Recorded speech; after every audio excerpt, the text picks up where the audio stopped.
New hope TV ವೀಕ್ಷಿಸುತ್ತಿರುವಂಥ ಎಲ್ಲರಿಗೂ ನಿರೀಕ್ಷೆಯ ವಾಕ್ಯ ಎಂಬಂಥ ಈ ಕಾರ್ಯಕ್ರಮಕ್ಕೆ ಸ್ವಾಗತ. ಈ ದಿನದಲ್ಲಿ ತಮ್ಮೆಲ್ಲರನ್ನ ನೋಡುವುದರಲ್ಲಿ ಸಂತೋಷವುಳ್ಳವನಾಗಿದ್ದೇನೆ. ಶಾಲೋಮ್, ನಿಮಗೆ ಸಮಾಧಾನವಾಗಲಿ.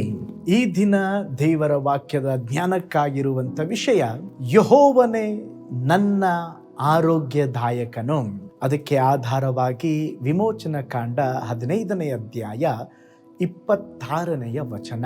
ನೀವು ನಿಮ್ಮ ದೇವರಾದ ಯೆಹೋವನ ಮಾತನ್ನ ಶ್ರದ್ಧೆಯಿಂದ ಕೇಳಿ ಆತನ ದೃಷ್ಟಿಗೆ ಸರಿ ಬೀಳುವುದನ್ನು ಮಾಡಿ ಆತನ ಆಜ್ಞೆಗಳಿಗೆ ವಿಧಿಯರಾಗಿದ್ದು ಆತನ ಕಟ್ಟಳೆಗಳನ್ನೆಲ್ಲ ಅನುಸರಿಸಿ ನಡೆದರೆ ನಾನು ಐಗುಪ್ತರಿಗೆ ಉಂಟು ಮಾಡಿದ ವ್ಯಾಧಿಗಳಲ್ಲಿ ಒಂದನ್ನು ನಿಮಗೆ ಬರಗೊಡಿಸುವುದಿಲ್ಲ. ಯೆಹೋವನೆಂಬ ನಾನೇ ನಿಮಗೆ ಆರೋಗ್ಯದಾಯಕನು. ಪ್ರೀತಿಯುಳ್ಳ ದೇವಜನರೇ, ದೇವರು ಈ ವಾಗ್ದಾನವನ್ನು ಇಸ್ರಾಯೇಲರಿಗೆ ಅರಣ್ಯದಲ್ಲಿ ಕೊಟ್ಟರು. ಅವರು ಐಗುಪ್ತದ ದಾಸತ್ವದಿಂದ ಬಿಡುಗಡೆಯಾಗಿದ್ದರು, ಕೆಂಪು ಸಮುದ್ರವನ್ನು ಅದ್ಭುತವಾಗಿ ದಾಟಿದ್ದರು. ಆದರೆ ಸ್ವಲ್ಪ ಸಮಯದ ನಂತರ ಅವರಿಗೆ ಕುಡಿಯಲು ನೀರು ಸಿಗಲಿಲ್ಲ. ಕೊನೆಗೆ ಅವರು ಒಂದು ಮಾರ ಎಂಬ ಸ್ಥಳಕ್ಕೆ ಬರ್ತಾರೆ. ಅಲ್ಲಿ ನೀರು ಸಿಕ್ತು, ಆದರೆ ಆ ನೀರು ಬಹಳ ಕಹಿಯಾಗಿತ್ತು, ಕುಡಿಯಲು ಸಾಧ್ಯವಾಗಲಿಲ್ಲ. ಬಿಡುಗಡೆ ಹೊಂದಿದ ಜನರು ಈಗ ಕಹಿಯಾದ ಅನುಭವದ ಮುಂದೆ ನಿಂತಿದ್ದರು, ಗುನುಗುಟ್ಟಲಿಕ್ಕೆ ಆರಂಭಿಸಿದರು. ಆದರೆ ಮೋಶೆ ದೇವರ ಬಳಿ ಪ್ರಾರ್ಥಿಸಿದಾಗ ಒಂದು ಮರವನ್ನು ತೋರಿಸಿ ಅದನ್ನು ನೀರಿನಲ್ಲಿ ಹಾಕುವ ಗಿಡವನ್ನು ಎಂಬುದಾಗಿ ಹೇಳಿದಾಗ ಆ ಕಹಿಯಾದ ನೀರಿನಲ್ಲಿ ಆ ಗಿಡವನ್ನು ಹಾಕಲು ಅದು ಸಿಹಿಯಾಯಿತು. ಆಗ ದೇವರು ಅದ್ಭುತವಾಗಿ ಆ ನೀರನ್ನು ಸಿಹಿಯಾಗಿಸಿ ತನ್ನನ್ನು ಯೆಹೋವ ರಾಫಾ, ಜೆಹೋವ ರಾಫಾ ಅಂದರೆ ನಿನ್ನನ್ನು ಗುಣಪಡಿಸುವ ಕರ್ತನು ಎಂಬುದಾಗಿ ಪ್ರಕಟಪಡಿಸಿಕೊಂಡರು. ದೇವರು ಕೇವಲ ದೇಹದ ಕಾಯಿಲೆಗಳನ್ನು ಮಾತ್ರ ಗುಣಪಡಿಸುವುದಿಲ್ಲ, ಆತನು ನಮ್ಮ ದೈಹಿಕ ಆರೋಗ್ಯವನ್ನು, ಮನಸ್ಸಿನ ಗಾಯಗಳನ್ನು, ಹೃದಯದ ನೋವನ್ನು, ಆತ್ಮಿಕ ದುರ್ಬಲತೆಯನ್ನು, ಮುರಿದ ಸಂಬಂಧಗಳನ್ನು ಸಹ ಗುಣಪಡಿಸುವ ದೇವರಾಗಿದ್ದಾರೆ.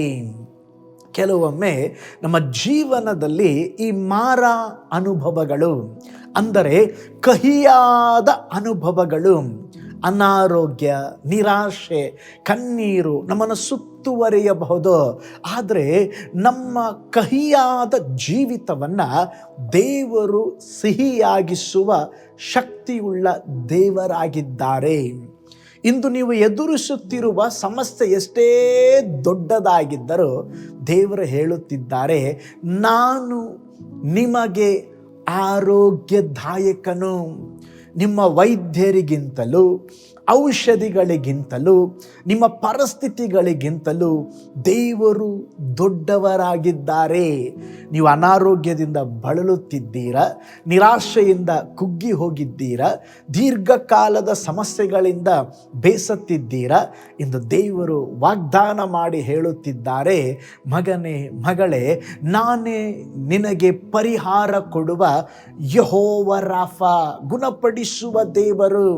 ನಿಮ್ಮ ಕಾಯಿಲೆಗಳಿಗಿಂತ, ನಿಮ್ಮ ರೋಗಗಳಿಗಿಂತ, ನಿಮ್ಮ ನೋವಿಗಿಂತ, ನಿಮ್ಮ ಸಮಸ್ಯೆಗಿಂತ ನನ್ನ ದೇವರು ದೊಡ್ಡವರು. ನೀವು ದೇವರನ್ನು ನಂಬಿ ಬರುವುದಾದರೆ ಅವರು ನಿಮ್ಮನ್ನು ಗುಣಪಡಿಸುವ ದೇವರು. ಸತ್ಯ ವೇದದಲ್ಲಿ ಯೇಸು ಸ್ವಾಮಿಯವರು ಈ ಲೋಕದಲ್ಲಿ ಇರುವಾಗ ಅನೇಕರಿಗೆ ಅದ್ಭುತಗಳನ್ನು ಮಾಡಿದರು. ಕುರುಡರಿಗೆ ಕಣ್ಗಳನ್ನು ಕೊಟ್ಟರು, ಕುಂಟರು ನಡೆದಾಡಿದರು, ಕುಷ್ಠ ರೋಗಿಗಳು ಶುದ್ಧವಾದರು, ದೆವ್ವ ಬಾಧಿತೆಯಿಂದ ಬಾಧಿಸಲ್ಪಟ್ಟವರು ಬಿಡುಗಡೆಯನ್ನು ಹೊಂದಿದರು, ಸತ್ತವರು ಸಹ ತಿರುಗಿ ಎದ್ದು ಬಂದರು. ದೇವರು ಅನೇಕ ಅದ್ಭುತಗಳನ್ನು ಮಾಡಿ ಗುಣಪಡಿಸುವ ಯೆಹೋವ ರಾಫಾ ಎಂಬುದಾಗಿ ಪ್ರಕಟಪಡಿಸಿಕೊಂಡರು. ಅದೇ ದೇವರು ಬದಲಾಗಿಲ್ಲ. ನಿನ್ನೆ ಇದ್ದ ಹಾಗೆ ನಿರಂತರವು ಹಾಗೇ ದೇವರು ಇದ್ದಾರೆ. ಯೆಹೋವನಾದ ನಾನು ಮಾರ್ಪಟ್ಟಿಲ್ಲ ಎಂಬುದಾಗಿ ದೇವರು ಹೇಳಿದ್ದಾರೆ. ಇವತ್ತು ನೀವು ಅನಾರೋಗ್ಯದಲ್ಲಿರಬಹುದು, ದೇವರ ಒಂದು ಸೌಖ್ಯ ಕೊಡಲಿಕ್ಕೆ ನಾನು ಪ್ರಾರಂಭದಲ್ಲೇ ಹೇಳಿದ ಹಾಗೆ ಶರೀರಕ್ಕೆ ಮಾತ್ರವಲ್ಲ, ನೀವು ಮನಸ್ಸಿನಲ್ಲಿ ಒಡೆಯಲ್ಪಟ್ಟಿರಬಹುದಾ, ಮಾನಸಿಕವಾದ ಒಂದು ಹಿಂಸೆಯ ಮಧ್ಯದಲ್ಲಿ ಹಾದು ಹೋಗುತ್ತಿರಬಹುದಾ, ನಿಮ್ಮನ್ನು ಸಹ ದೇವರು ಗುಣಪಡಿಸಲು ಶಕ್ತನಾಗಿದ್ದಾರೆ. ನೋಡ್ರಿ, ಕೆಲವು ಸಾರಿ ದೇವರು ಗುಣಪಡಿಸ್ತಾರಂತ ಹೇಳಿದಾಗ, ಅಯ್ಯೋ ಪಾಸ್ಟರ್ ನಾನು ಆಸ್ಪತ್ರೆಗೆ ಹೋಗಬಾರ್ದ, ಮಾತ್ರೆ ತಗೊಳ್ಬಾರ್ದ? ಹಂಗಲ್ಲ ರೀ. ಡಾಕ್ಟ್ರುಗಳನ್ನ ಸೃಷ್ಟಿ ಮಾಡಿದ್ದು ದೇವರೇ, ಔಷಧಿಗಳನ್ನು ಸೃಷ್ಟಿ ಮಾಡಿದ್ದು ದೇವರೇ. ನಾವು ನಂಬಿಕೆಯಿಂದ ಅವುಗಳನ್ನು ತಗೋಬೇಕು. ಅದರ ಮಧ್ಯದಲ್ಲಿ ಸಹ ಹೇಳಬೇಕು, ಸ್ವಾಮಿ ಸೌಖ್ಯ ಕೊಡುವವರು ನೀವು, ಗುಣಪಡಿಸುವವರು ನೀವು, ಬಿಡುಗಡೆಯನ್ನು ಕೊಡುವವರು ನೀವು. ಹೇಳಿದ್ದೀರಾ, ನಾನೇ ನಿಮಗೆ ಯೆಹೋವ ರಾಫ ಎಂಬುದಾಗಿ, ನನ್ನ ಜೀವಿತದಲ್ಲಿ ಒಂದು ಅದ್ಭುತ ಮಾಡ್ರಿ ಎಂಬುದಾಗಿ ಹೇಳ್ರಿ. ನಿಶ್ಚಯವಾಗಿ ನೀನು ಯಾವ ಪರಿಸ್ಥಿತಿಯಲ್ಲಿದ್ದರೋ ಆರೋಗ್ಯದಾಯಕನಾದ ದೇವರು ನಿನ್ನ ಜೀವಿತದಲ್ಲಿ ಕೈ ಬಿಡದೆ ಒಂದು ಅದ್ಭುತವನ್ನು ಮಾಡಲಿಕ್ಕಿದ್ದಾರೆ. ನಿನ್ನ ಕಹಿಯಾದ ಜೀವಿತವನ್ನು ಸಿಹಿ ಮಾಡಲಿಕ್ಕಿದ್ದಾರೆ. ಕರ್ತನು ನಿನಗೂ ನಿನ್ನ ಕುಟುಂಬಕ್ಕೂ ಅವರೇ ಘನ ವೈದ್ಯರಾಗಿರುತ್ತಾರೆ. ಹಾಗಾದರೆ ಸ್ತೋತ್ರ, ಸೌಖ್ಯ ಕೊಡುವ ಆರೋಗ್ಯದಾಯಕನಾದ ದೇವರಿಗೆ ಕಣ್ಗಳನ್ನು ಮುಚ್ಚಿ ಹೇಳೋಣ, ಸ್ವಾಮಿ ದೇವರೇ, ಅಂದು ಹೇಗೆ ಆ ಮಾರಾ ನೀರನ್ನು ಮಧುರವಾಗಿ ಮಾರ್ಪಡಿಸಿ ಯೆಹೋವ ರಾಫಾ ಎಂಬುದಾಗಿ ಪ್ರಕಟಪಡಿಸಿಕೊಂಡ್ರು, ನಮ್ಮ ಜೀವಿತದಲ್ಲಿ ಕೂಡ ಅನೇಕ ಅವಸ್ಥೆಗಳಿಗೆ ನಿನ್ನ ಸ್ಪರ್ಶ ಬೇಕು, ನಿನ್ನ ಬಿಡುಗಡೆ ಬೇಕು. ನಮ್ಮ ಜೀವಿತವನ್ನು ಕೂಡ ಮುಟ್ರಿ, ನಮ್ಮನ್ನು ಸ್ವಸ್ಥಪಡಿಸ್ರಿ. ಯೆಹೋವ ರಾಫಾ, ಸೌಖ್ಯಪಡಿಸುವ ದೇವರೇ, ಸೌಖ್ಯದಾಯಕನೇ, ಗುಣಪಡಿಸುವ ದೇವರೇ.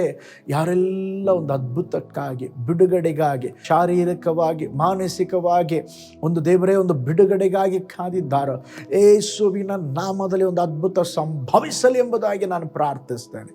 ವಾಕ್ಯವನ್ನು ಕಳುಹಿಸಿ ಈಗಲೇ ಒಂದು ಸೌಖ್ಯವನ್ನು ಕೊಡ್ರಿ ಸ್ವಾಮಿ. ಅದ್ಭುತ ನಡೆಯಲಿ ಯೇಸುವಿನ ಹೆಸರಿನಲ್ಲಿ ತಂದೆಯೇ, ಆಮೇನ್. Price the lord. ದೇವರು ನಿಮಗೆ ಸೌಖ್ಯ ಕೊಡುವ ದೇವರಾಗಿ, ಆರೋಗ್ಯದಾಯಕನಾಗಿ ನಿಮಗೆ ಒಳ್ಳೆಯ ಆರೋಗ್ಯವನ್ನು, ಬಲವನ್ನು ಕೊಡಲಿ. ನಿಮಗಾಗಿ, ನಿಮ್ಮ ಕುಟುಂಬಕ್ಕಾಗಿ ಪ್ರಾರ್ಥಿಸ್ತೇನೆ. God bless you.